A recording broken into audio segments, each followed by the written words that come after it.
Officer Daniel Brooks had worked the night shift at the county jail for 7 years. Cell Block C was old, built in the 1940s, and most officers avoided it after midnight. Prisoners complained of whispers, footsteps, and voices calling their names. At 2:41 a.m., Daniel received a call on the internal jail phone. "Officer, please help me." The voice was weak, terrified. Daniel checked the caller ID. Cell Block C, Solitary 6. His stomach tightened. Solitary 6 had been empty for 3 months. The inmate who last occupied it had been found dead, neck snapped, locked from the inside. Daniel grabbed his keys and radio. When he reached Solitary 6, the light inside was already on. The cell was empty. Then the phone on the wall rang again. Daniel answered with shaking hands. "You didn't come last time," the voice whispered. "Now you stay." The cell door slammed shut behind him. At 3:17 a.m., officers found Daniel unconscious outside Cell Block C. His radio recording captured one final sound: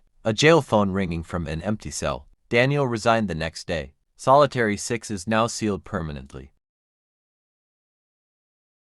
Officer Maria Hernandez responded to a domestic disturbance at a burned-down farmhouse outside town. No power, no residents, no history. Still, dispatch insisted. Maria activated her body cam and entered the house. Inside, she heard crying. A woman's voice whispered, "He's still here." Thermal imaging showed a human heat signature upstairs. Maria climbed slowly. The bedroom was empty, but the closet door was slightly open. Her radio crackled. "Maria, why are you pointing your gun at me?" The voice sounded like her own. The body cam footage later showed something terrifying. Behind Maria, in the dark hallway, stood another Maria, smiling unnaturally. The footage cut out at exactly 3:17 a.m. Maria was found outside the house, catatonic. She has never spoken again. The farmhouse burned down again 2 weeks later, without a fire.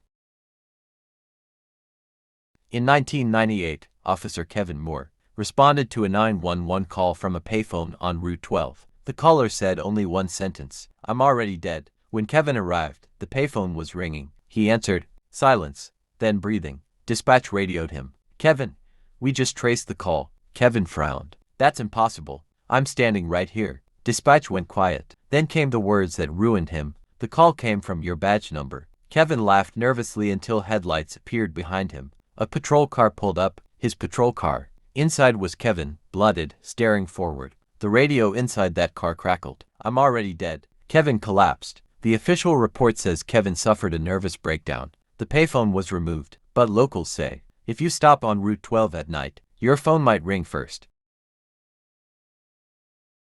Officer Liam Carter disappeared during a routine welfare check in a small town. Search teams found nothing. 3 days later, the police station printer began printing a report. Missing Officer Liam Carter. The report was time-stamped tomorrow's date. Then the station phones rang. Every phone, a distorted voice said, "You never found me." Security footage later showed Officer Carter walking into the station lobby at 3:17 a.m. Soaked, pale, eyes black. No one else was there. The doors never opened. The footage ends with Carter staring directly into the camera. His body was never recovered. The report keeps reprinting. Every year, on the same date. Detective Sarah Collins interrogated a murder suspect who refused to give his name. He only smiled. "You already know me." The room was locked from the outside. Mid-interrogation, the lights went out. When they came back on, the chair was empty. The door was still locked. Sarah reviewed the interrogation footage. The video showed something she never remembered. The suspect never entered the room. Sarah walked in alone and spoke to empty air. At the end of the footage, the empty chair leaned forward. A voice whispered, "Confession accepted." Sarah quit the force that night. Interrogation room for has no cameras now, but officers say, sometimes, someone is still being questioned.